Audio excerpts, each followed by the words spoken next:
Dapat na ba, bro? Magandang hapon po sa inyo lahat, mga kapatid. Kung yung speaker na last week ay effective, ngayon, defective. May tama. Ayan. Teka, kailangan natin ng body ko. Alam nyo na, umidad na tayo. Kaya, kumusta naman kayo? Ayos lang? Ayos lang kaya? God is good. He puts a song of praise in this heart of mine. God is good all the time. Yan, diba? Mabuti ang Panginoon sa ating lahat kasi syempre, nandito tayo ngayon, hindi tayo binigyan ng sakit, hindi tayo binigyan ng schedule, whatever. We're all here for a reason. Alam niyo anong reason? Laging maraming pagkain sa CLT. So, kung wala kayo, sino kakain? Kami na naman. Ayan. So, dito po tayo sa talk number 2. Ayan. Okay. Ako po si Bro June Abrian. At ito ang aking family. Ayan. Di ba? Pagmukha ko sila lahat. Oh, wala si Mrs. dyan kasi siya nag-picture. Siya lang ang nilang kamukha eh. So, ayan. Ha? Ayos na. Malakas. It runs in the family. Kaya lahat yan, defective din yan. Okay. Hindi yan. Ito po ang family ko. Yung pilangay naman. Yan. Okay po. So, ayan natin Labi Dudabs. This is Julie. Ang aking baby girl. Nag-graduate kami ng 2014. So, sabi nga ni Bro kanina, 11 years na kami dito. And, well, in between, syempre, may lalo na nung umuwi siya 2020, medyo, hindi nila ako napagkikita, missing in action ako. But, okay lang, dito lang naman tayo. So, we're all here. We'll always be part of CFC family. Okay? So, yan po ang aking mga anak. Si Rui Bjorn, who's 22 years old, he just finished, he just graduated with a Bachelor of Nursing degree noong July. And yung pangalawa naman, si Rembrandt. He is grade 11. In grade 11. Nasa Pilipinas sila lahat. And then ang aking senyorita, ang tagapag-utos sa akin ng kanyang mga gusto. Ayan, si Gianna Ray, who's now in grade 2. So malayo yung mga pagitan nila from the first to the second. 6 years, and then second to the third, 8 years. Ayan. Kasi 3 times lang naman talaga kami naglabing-labing din business. So, ano ko, it's time. Kaya tatlo lang yung anak namin. Okay po. So, bago po tayo bago ako mag-talk, magpapalaro ako. Yan, kailangan ko ng 2 couples. Okay, isang pair dito, isang pair dito sa kabila, and kailangan ko ng 2 service team po. Anyone? Huwag kayong mag-alala, may cookies kayo naman. Di ba? Teacher na teacher, pag magpapadaro may preview. O, dali. Kailangan ng volunteer, 2 couples. Isang couple dito, isang po dito sa kabila. Anong petsa na? Dadating na ang principal. Mamaya ma-observe ako dito, hindi kayo ready. Yung service team, hindi sila kasali sa laro. Taga-tingin lang sila. So, bro, dito ka. Isa lang. Tig-isa lang. Okay, dito ka. Sis, dito ka sa kabila. Awakan mo lang yun. Awakan mo ha. Huwag mo kainin ha. Sis, huwag mo kainin ha. Makako pa. Okay, nasa na po ang ating mga couples. Isang couple dito. Kailangan may PowerPoint pa eh. Okay, dito sis. Ano pangalan niyo po? Jonas and the Way. Alam ko, Jonas and the Way. Dito kaya sis. Ano lang itong partners? Alam niyo itong partners, di ba? Di ba yung nakatalikod kayo, tapos magtatanong ako, tapos nila naharap kayo, para yung sagot nyo, etc. etc. Ayan. Okay. Nasa ba yung aking mga katanungan? O, nasa pa. Isa pa po. Isa pang mag-asawa po. Ano ba? Ina-drop na ba natin ito? Walang participation. Sa likod daw. Kailangan may positioning pa. Sis, bro.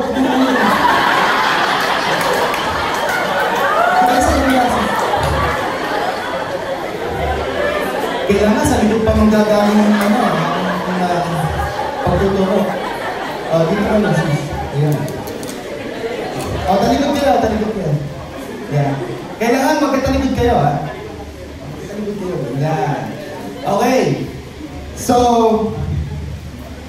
ano lang to, ha? Mapadali lang yung mga tanong natin dito. Science, technology, quantum physics. Ayan, ha? Pag sinabi kong go, kailangan harap, sagot agad. Bro, pag tama ang sagot, kailangan pareho ng sagot, ha? Sis, kailangan pareho ng sagot, ha? Baka gusto mong pang lumayo ng konti, sis, dito ka. Okay, alright. Okay, talikod, hindi pwede magpulungan din. Walang bulungan. Pag sinabi kong go, sagot agad, maghaharap kayo, ha? Okay. Anong katangian ni Mrs. ang pinakagusto ni Mr.? Go! Okay, no? Bigyan mo na isa! Bigyan mo na isa! Bigyan mo na isa! Sis, paano mo man? Yan. 1 year lang yan, bayaran ko sa kumamaya. Next. Sang-ayon sa inyong huling kwentuhan, saang bansa next gustong magbakasyon ni Mrs.? Go! Tama ba pareha? Pareho ang sagot? Bigyan mo ng isa bro. Isa lang bro. Bawat sa tamang sagot, isa lang. Ayan, okay. Parang nagkwentuhan sila kanina. Okay. Alright. Maliban sa bagong car, kung medyo kaya din lang ng budget, anong material birthday gift kaya ang pinakagustong matanggap ni Mr.? Go! Ano? Wala? Okay ba? Sabi ko naman, di ba, maliban sa bagong car, tapos sasakyan. Hindi na kayo kilig eh. Yan. Next. Basta kung sino unang mga 3 points i-premyo Bukod sa maging contractor o congressman, ano ba talaga ang dream job ni Mr. kung nabigyan siya ng pagkakataon?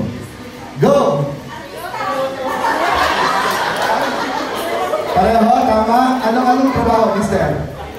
Wow, pilot. Okay, congratulations! Bigyan mo na lang, bro. Yan, kawawa naman. Thank you, congratulations. Tapos na, ganun lang yung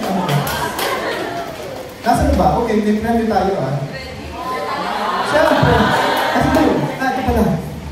Since kailangan sa likod ulit ako magagaling. Okay, po. Congratulations, thank you. Ayan. Salamat. Okay. Bakit ba yan? Ano ba yan? Ano bang kaugnayan sa pag-uusapan natin? Di ba when we get married, we don't 100% know the person we're marrying.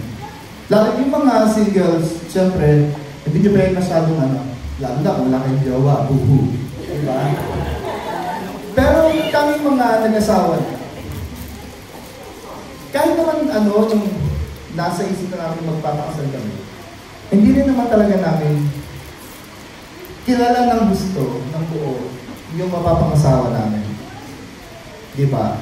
May mga pagkakataon na, like, halimbawa ngayon, napagod ko sa game. Halimbawa ngayon, minsan may mga pagtatalo kami mag-asawa, tapos, syempre, gusto ng damdamin, masasabi niya, hindi ka naman ganyan hindi naman kita nanilalang ganyan. Diba? Because we tend to show a part of ourselves that come out only in certain situations. May mga mag-asawa na mabait naman si Mr. Pero kasi hindi pa nila nararanasan together yung mga bagay na nararanasan nila by themselves. Halimbawa, nung mag-asawa na sila, nabaon sila sa utang, hindi nila naranasan yun. So, hindi naranasan ni Mr. yun. And he wasn't depressed. He knew what to do. Pero nung mag-asawa na sila, hindi lang siya eh. Isipin din yung asawa niya. So, lumalabas yung frustrations. Ganun din si Mrs. Diba? So, in order for us to get involved with someone in a personal way, we have to see and understand that person's background.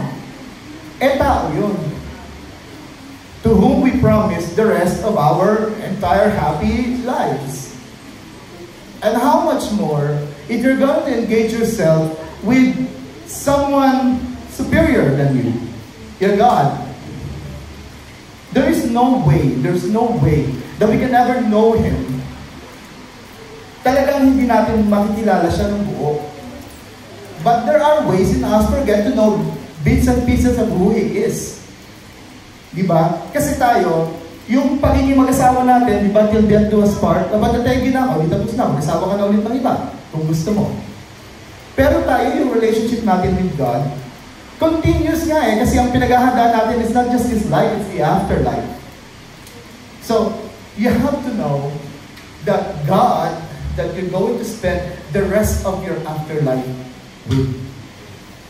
Yeah. Okay. So, who is Jesus Christ po ba? Ang aking notarized affidavit. Hindi ko mabasa. Yeah. Alright. Now, Jesus and His disciples set up for the villages of Caesarea Philippi. Along the way, He asked His disciples, "Who do you people say that I am?" And they said in reply, "You're John the Baptist." Others would say Elijah. Still others, one of the prophets. And He asked them, "But who do you say that I am?" And Peter said to Him in reply, "You are the Messiah." So who is Jesus Christ to you? You just know Him. Kasi sinabi sa'yo, si Papa Jesus, ganyan, pag nag-pray ka sa Kanya, ibibigay sa'yo lahat ng gusto mo. O nakikita mo lang si Papa Jesus sa church, pero hindi mo siya nakikita sa bahay. Diba? Who is He to you? Right? Yan. Sana mag-play yung video. Click yan. Play sound kasi yan. I am. Human and divine, I am. Alpha and Omega, I am. Powerful, I am. Prayerful, I am. Gentle, I am. Joyful, I am. Patient, I am. Generous, I am. Kind, I am. Humble, I am. Obedient, I am. Courageous, I am. Faithful, I am. Healer, I am. Merciful, I am. Forgiving, I am. Full of love, I am. I am who I am. Ayan. May mga natandaan ba kayo doon sa I am statements? Sis, may natandaan ka, sis? Ano? Give me one. Ano daw siya? Patient. Ayan. And Alpha and Omega. Ano yung Alpha and Omega? Construction company ba yan? Baka construction company yan, sis, ha? Mapatawag pa tayo. Beginning and the end. The Alpha is the beginning of the Greek alphabet and Omega is the last letter in the Greek alphabet. Ikaw bro, may natandaan ka? Generous. Oh, madami dito yan. Si Bro Hilbert. Si Bro Bunny. Generous yan. Kasi, naku, mamaya ko na yung kwento. Mahaba. Yan. So, yun siya. Tayo, di ba we were taught, growing up, and until now, in order for you to be a good Christian, you have to be Christ-like. And it's very hard. Looking at those statements, it's very hard to be Christ-like. You will never even be, a piraso of who He is. Patient naman ako, kaya lang hindi ako generous, o kaya naman, hindi ako forgiving. Ayan, di ba? Ang hirap magpatawa, di ba? So, maraming bagay sa kanya na hindi talaga natin magagawa. Okay? Alright. So, meron tayo ngayon, ito yung tinatawag natin, 2 truths and 1 lie. Okay? Just shout out the answer pag nakita nyo na lahat yung choices kung ano yung sagot nyo. Okay? You have to find and identify the lie, underline that statement, then write the word. Mahaba ng instruction. Okay. So, he was born in Nazareth. He was born in a manger, or he's the son of a carpenter. Which one is a lie? How many would say he was born in Nazareth? That's a lie. Paano nyo nasabi? Nakita niyo yung birth certificate. He was born in a manger. Yan, di ba? Alam na natin yan eh. Alam niyo yung manger, di ba? From the French word, mange, to eat. Yung kainan ng mga hayop. Okay? And he's a son of a carpenter. Obviously. He wasn't born in Nazareth, but he grew up there. Okay? Ang birthplace talaga niya was Bethlehem.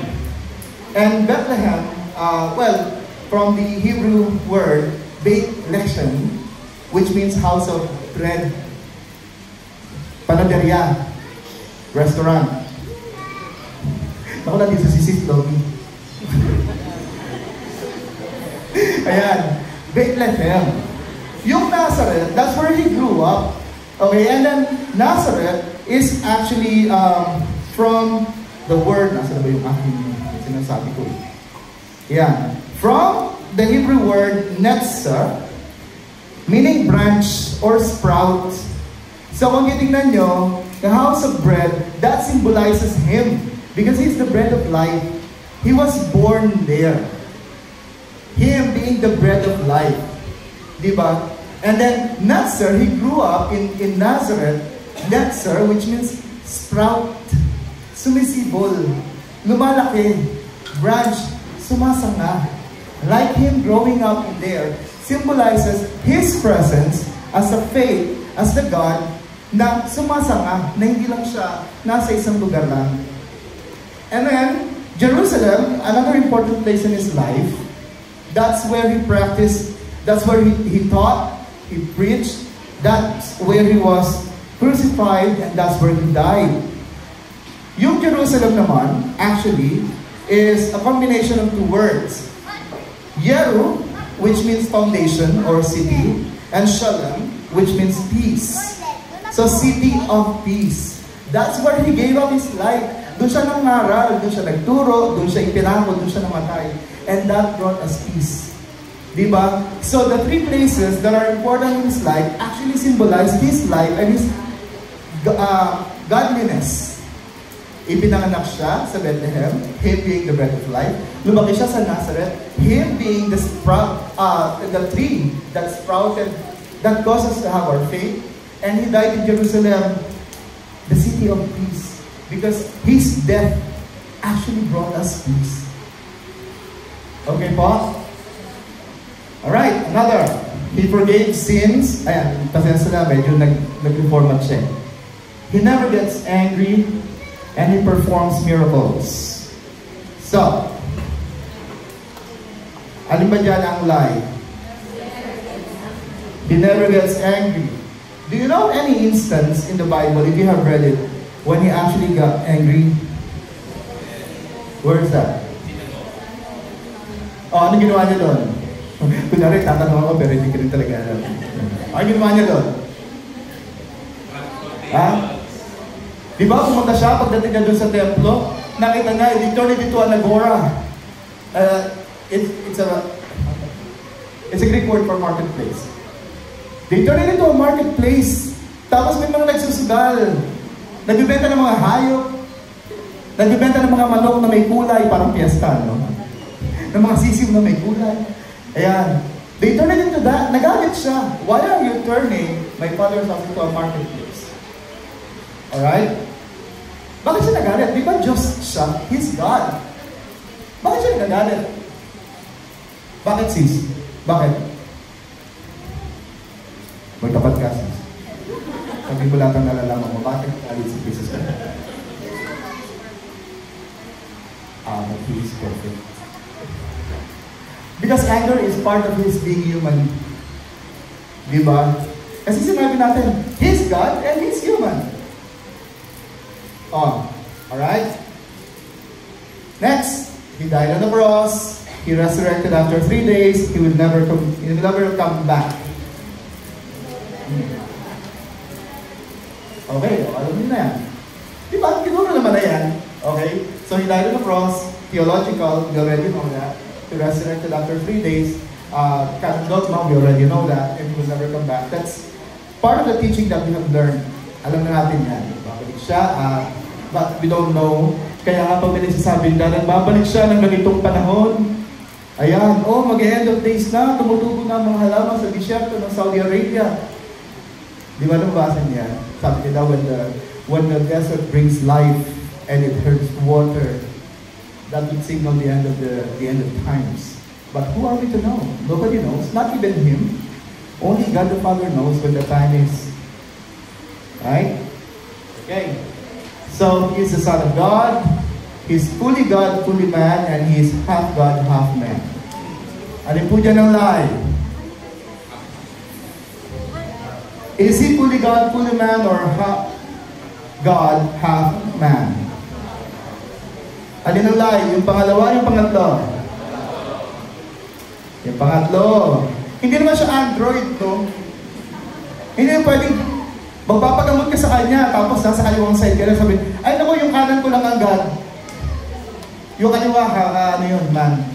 He's fully God and He's fully man. Di ba ang hirap intindihin? Okay? But that's part of the mystery of God.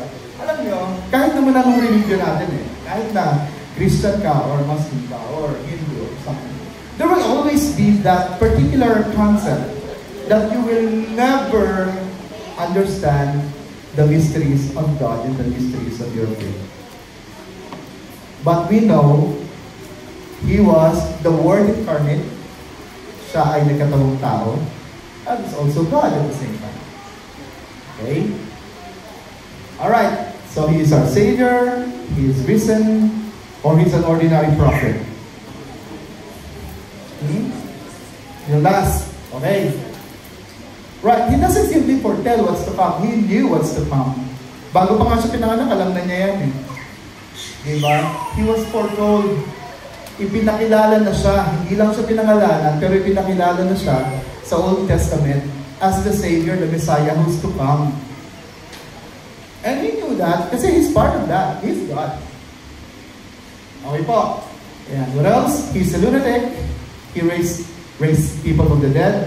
And He performs miracles. So anyway, nilagay ko na yung sagot. Yan. Ilan po ba sa inyo ang lunatic? Pakitaas ang kamay. Ayaw mamin Diba? Kayo naman yan mga girls, kayo yan minsan. Kasi kami, mga lalaki na rational beings, di ba bro? Yung mga girls minsan, lalo na if it's a time of the month.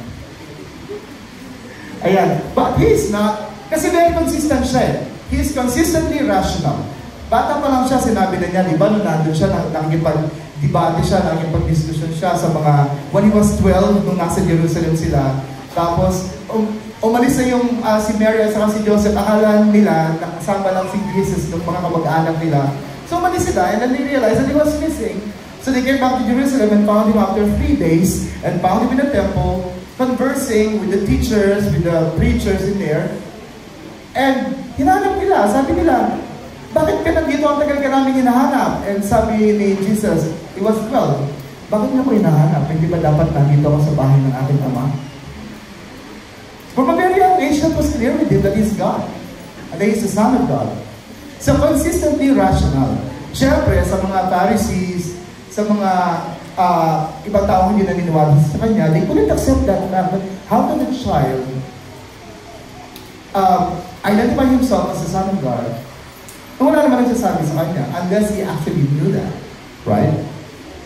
So, he's a lunatic. He's not crazy. No, he's a rational person. Alright, so, let's get to know Jesus of history and the price of faith. So, sinabi ko na po yan kanina, he was born in Bethlehem. Nauna na pala yung description ko, no? Kasi nauna yung Two truths and a lie. Eh. Ayan. So, sinabi ko na rin, yung kahalagahan. So, kaya, it's very important. Actually, kanina may tanong pa sana ako dun sa mag-asawa namin. Saan, nakalimutan ko lang kasi nanalo agad sila bro eh. Yan. Saan ang birthplace ni Mrs. Minsan kasi hindi alam ng mga lalaki yan. Nagkakilala tayo sa Tacloban, pero galing pala siya ng Pangasinan, doon pala siya pinanganak, doon pala siya lumaki. And minsan hindi alam. May tanong pang isa. Ano ang full name ng pangalan ng nanay ni Mister? Alam niyo lang siya Maring, pero hindi niya alam kung ano yung full name niya. Diba? Again, that's part of knowing the person you're gonna spend the rest of your life with. So, saan ba siya pinanganak? Saan siya lumaki? Saan siya namatay? We have to be able to differentiate those three different places in his life. Okay po. He grew up as a young carpenter in Nazareth. And in those days, alam niyo naman dati, syempre, kung ano yung trabaho ng tatay mo, yun yun, magiging trabaho mo. Diba? So, kung contractor ang tatay mo, nepo-baby ka. Diba? So, kung karpintero ang tatay mo, magiging karpintero ka din. O katulad namin, karpintero ang tatay ko. Syempre, kaya lang, syempre, sa panahon na natin ngayon, it doesn't follow. Diba? Hindi naman kung ganun yung tatay mo, kailangan ganun ka rin. Especially if the job was lineal. But syempre, if your parents are lawyers, for example, or doctors, that's easy to say, you have to follow the footsteps of your parents. Pero kung medyo lineal ang trabaho, like ako, ang nanay ko na bandera, ang tatay ko karpintero, syempre, they wouldn't like us to be like them. Right? But then if you're poor and you have no other options in life, you tend to follow what they do. Katulad ni Jesus Christ, his father was a carpenter. Joseph was a carpenter, so he had to be like him. He was an apprentice and then became a carpenter himself. And then for the longest part of his life, he went missing. We don't have any actual historical records of his life. And all we knew was that he worked as a carpenter until such time that it came for him to start preaching. Diba? Mabilis ba? Mabilis ba ako? He was never more than 150 kilometers from his home. Why is that? Bakit kaya? Gano'n kalayo yung 150 kilometers, bro Eric? Mga ilang hakbang yun kumpara sa ating dalawa. Kasi sa akin, yung hakbang sa akin, sa'yo, dalawa lang yun. Kaya pag nagpupunto kami, nasa tuktok na siya, nasa baba pa ako eh. Ang hirap kaya bang yan? Parang si Baby Giant. Ayan, so, not more than 150 kilometers. Why is that? Dahil tinatamad siyang pumunta ng malayo?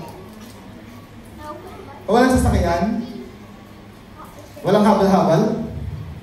Kasi naman, di ba, nung araw naman, you have to walk. Pag sinabi mo pupunta ka from one city to another, you have to ride a donkey.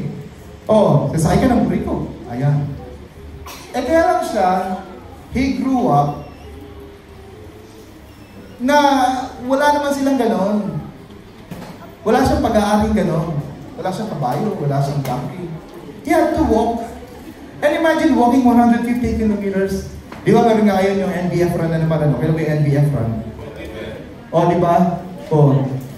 Sasali talaga ako, ha? Sabi ko, ano ba sasalihan ko doon? Yung 5 kilometers, yung 3 kilometers. Yun lang ang iniisip ko, ha?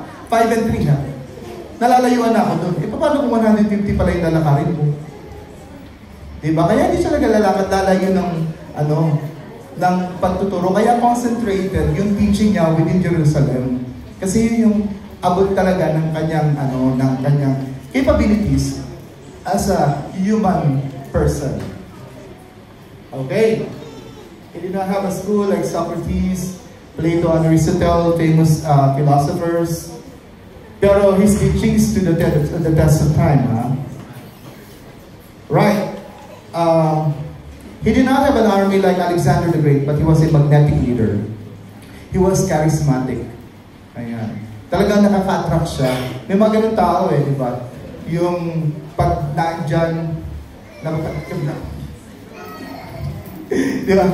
Bilang kang napapapunta. Kasi may mga charismatic talaga, may mga tao, very strong in personality. And not to say that he was charismatic because he was kind, I'm not saying that. I'm just saying, he didn't pull punches. Kaya nga, di ba, kaya nga nagagalit sa kanya Kaya nga siya ipinakrucify kasi he didn't pull punches kung ano yung gusto niya sabihin. Sinasabi niya. He didn't, sugarcoat everything. If you're lying and you say you're lying, that's not the truth. So, bukod sa pagiging magnetic leader niya, and to compare him with Alexander the Great, no one in history was like him that when he was born, he split history into two. That's before Christ and the year of the Lord Anno Domini. Yan. So, all the years that had been before him, before Christ, and all the years came when he was born, Anno Domini. Yeah. The price of faith. So kanina, yung medyo may historical and objective content tayo. Ngayon naman, Him, as our God, Jesus forgave sins, as you know. Okay? Hindi nyo lang, ewan kung magbabasa nyo dyan. When Jesus saw their faith, He said to the paralyzed man, "Son, your sins are forgiven." Bakit kaya? Parang most of the cases where He healed the sick, ang una niya sinasabi, "Your sins are forgiven." Hindi niya sinasabi, "Magaling ka na." Ang una niya sinasabi, ang iyong mga kasalanan ay napatawad na. Bakit kaya? Anyone? Boys at the back? Boys at the back? Anyone? Kasi diba, the wages of sin, or the wages of sin is death. Nang nagkasala si Eva at Adan, who knows, maybe they were gifted with immortality. Kaya lang nagkasala sila, so pinalaya sila. And because of that, they had the chance to get sick, to die, dahil sa kasalanan. The wages of sin is death. So, that is symbolical. Mamamatay pa rin naman yung tao na pinagaling niya, kasi tao yun. Pero yung fact na sinabi niya, napatawad ang mga kasalanan mo, gagaling ka na. Ayan, doon siya nagsisimula. Kasi it's a matter of cleansing. So, is it safe to say, Bro Jun, na kaya pala tayo nagkakasakit, pero tayo mga kasalanan? Oo naman, hindi naman tayo naubusan ng kasalanan. Araw-araw pa nagkakasala tayo, di ba? Oh. Yung napagkain natin ng marami, kasalanan yun. Di ba, yung sobrang-sobrang tayong kumain, yung kasalanan yun. Yung di tayo natutulog ng maayos, hindi tayo nagpapahinga, kasalanan yan. Di ba? Yung body sa temple of God, take care of it. So we get sick, we die, eventually we die. Right? So He forgave sins. How can He do that? Because He already claimed, even from a very young age, siya sinasabi God. What else? Jesus claimed to possess all power in heaven and on earth. Okay. Sinabi niya, di ba? Kaya nga meron siyang mga miracles. Kasi sino bang may kakayahang maglakad sa ibabaw ng tubig? Si David Blaine. Di ba? Oh. Kaya na nakakontrol niya ang panahon. Pinatigil niya ang malakas na alon. Alam niyo yung mga ganyan, He claimed to possess all power in heaven and on earth.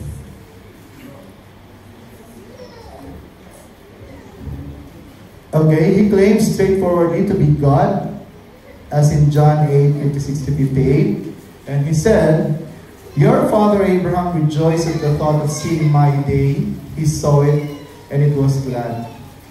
And then the people asked Him, "You are not yet 50 years old, and you have seen Abraham." And Abraham lived hundreds of years before him, huh? Okay?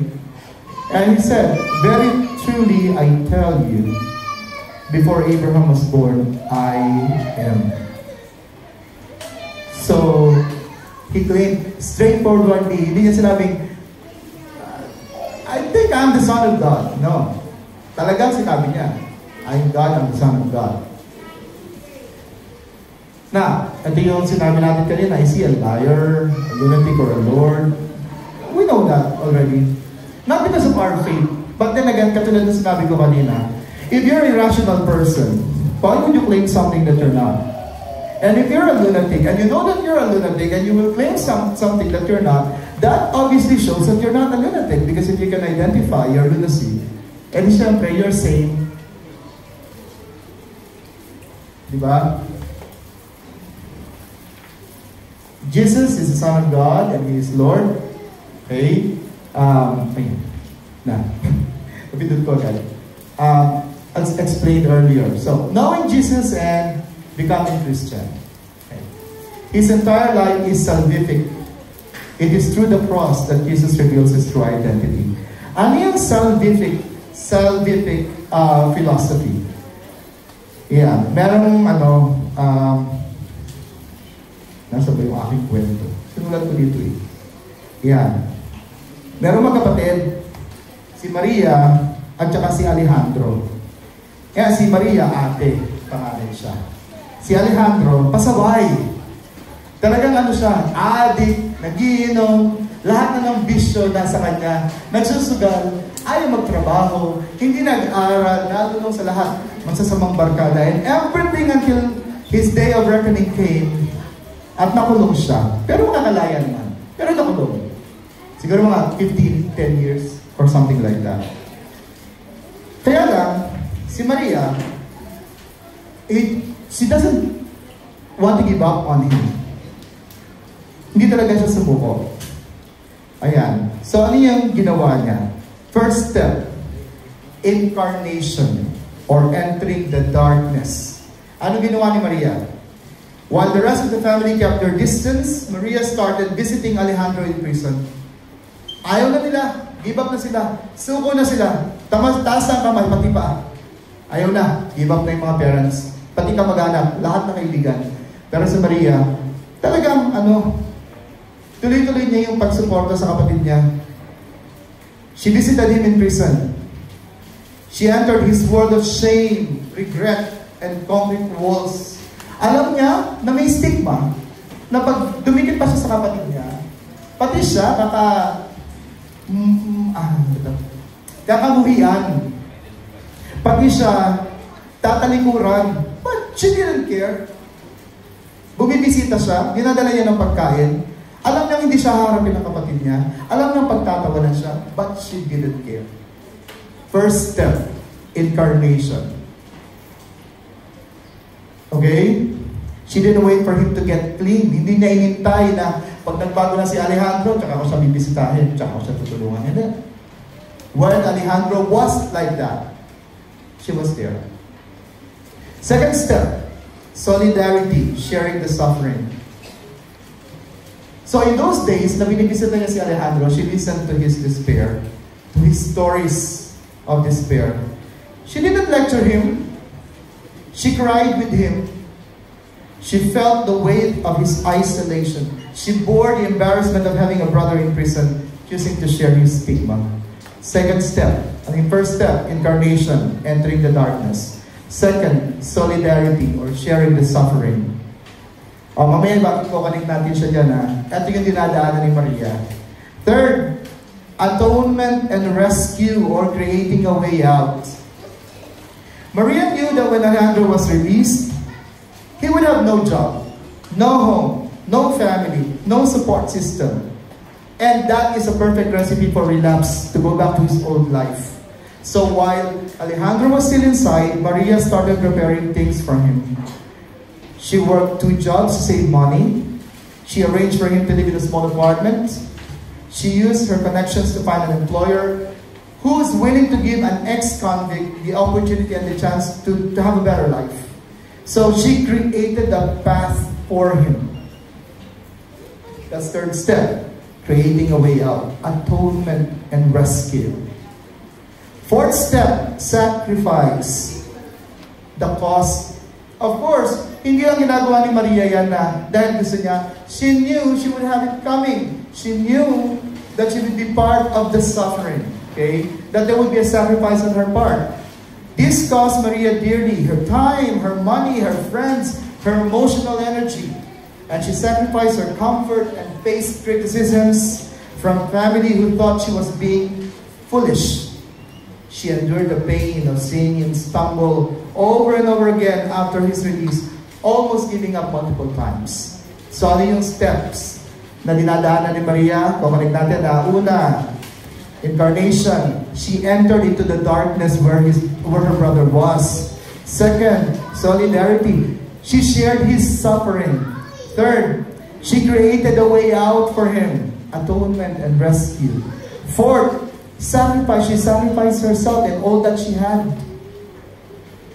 And fifth, rescue or salvation. Alejandro, finally, seeing his sister's unwavering, costly love, found a reason to hope. Her actions didn't just offer advice, they offered a tangible lifeline. So he chose to walk the path that she had prepared for him. Eventually, he rebuilt his life. And then Alejandro used to say, Maria didn't just help me, she saved me. I am here because she refused to give up on me. Katulad din natin, Jesus' life is salvific. Hindi na sinabi na kailangan magbago muna tayo bago siya pumunta sa buhay natin, di ba? Early on, alam naman na niya that we're sinful. We're sinners. Pero hindi niya hinintay na, pag nangumpisa ka na, or pag nagbago ka na, tsaka ako lalapit sa'yo. No? He entered our darkness, and He waited. And He gave everything. He gave His life. He created a way out for us to have eternal life by believing in Him, by accepting Him. How would you accept Him? Just the fact that you know that He was there in your lowest and in your darkness, and in your darkest. Why would you not take Him as your Lord and Savior? And that's the only way out. We are going to be judged not only by the kind deeds that we do, by the good deeds that we do, but first and foremost, by accepting Him as our Lord and Savior. Kaya nga, di ba, when He was crucified, may dalawang magnanakaw, di ba? Yung isa, nisulto siya, ano yan? You cannot even save yourself. You claim to be the Son of God, but you cannot save yourself on the cross.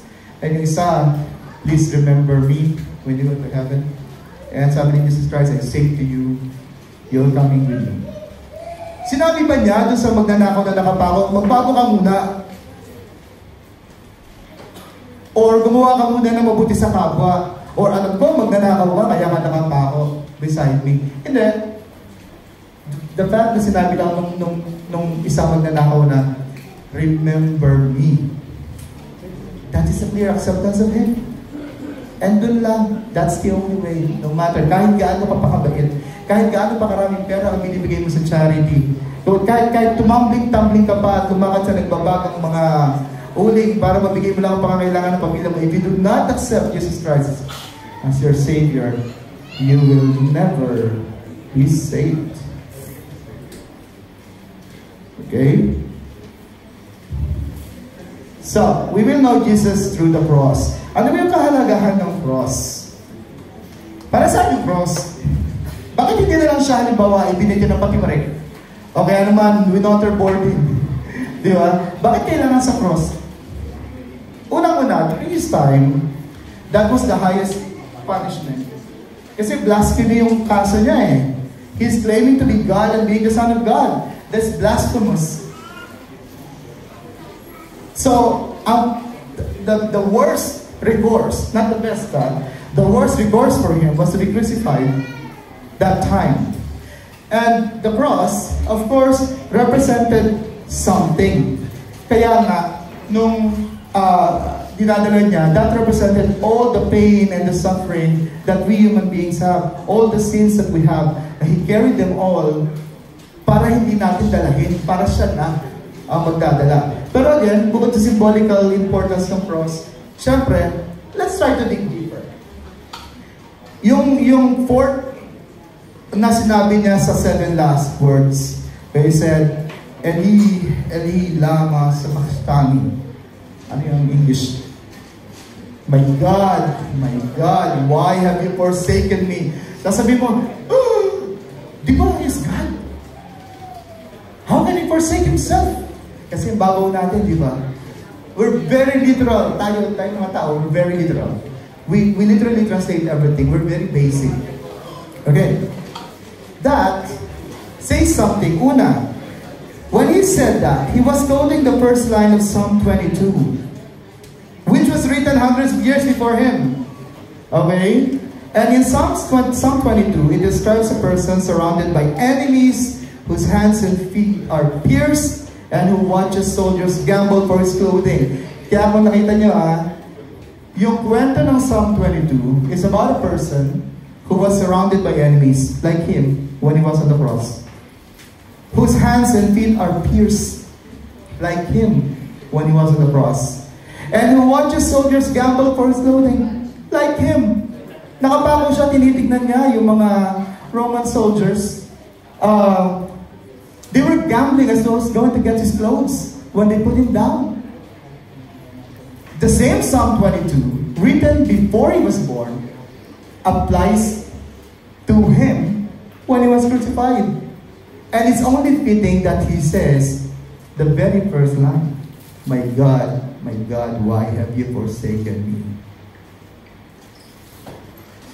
And referencing that would bring the entire poem to mind for the listeners.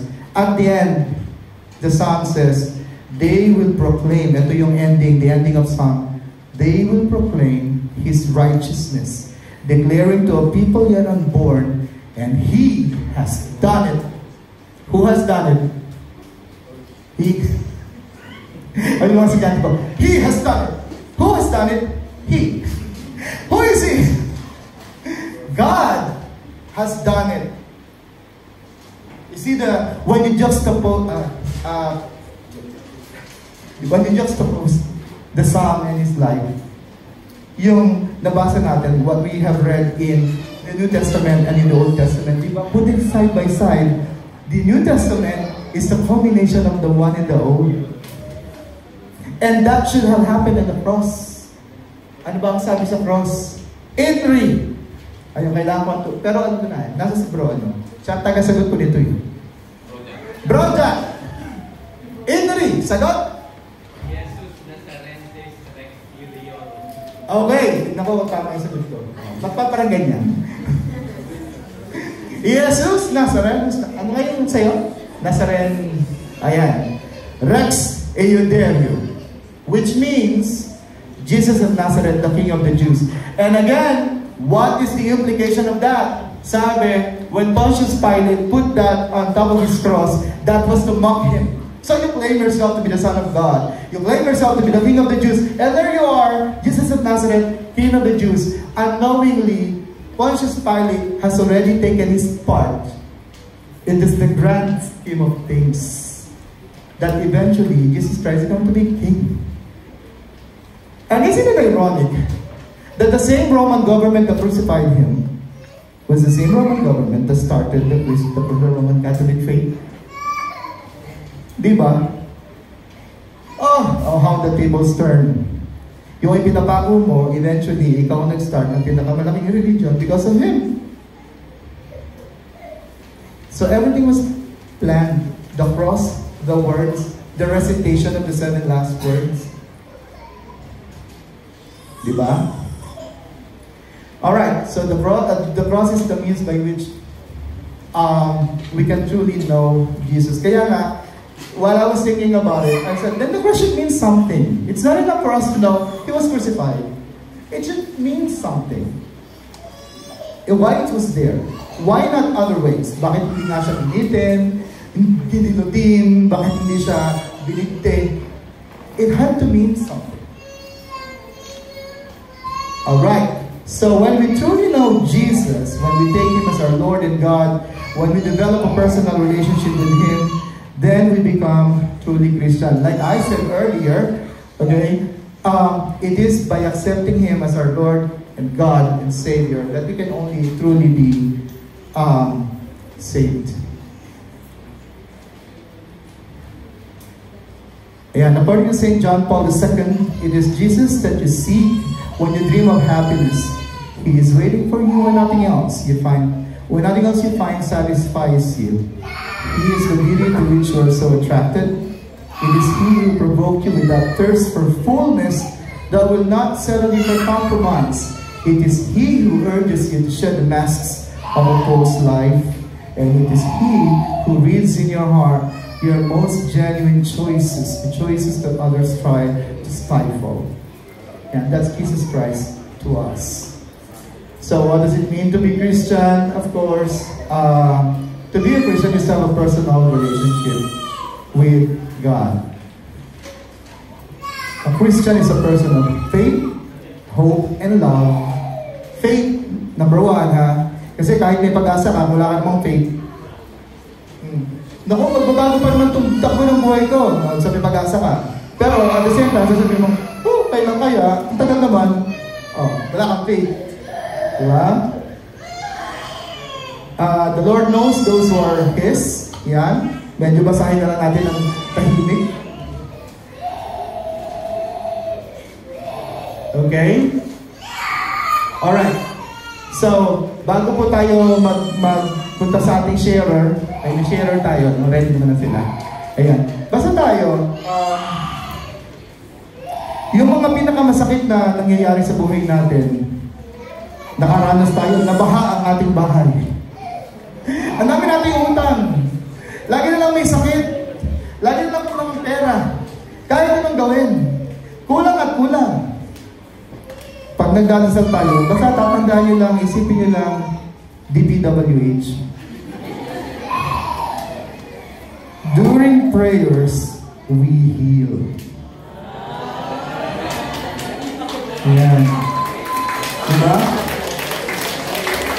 And sometimes, nakakalimutan nyo magdasal kasi sobrang dami ng dinadala sa buhay. Paano na? Hirap na ako. Magdasal na ulit. At isipin mo ang HOR. House of Representatives, no? That's the hour of reconciliation. Diba? So hindi ka naman umalis, hindi ka naman nawawala, you're just reconciling with God. So, yan po, dati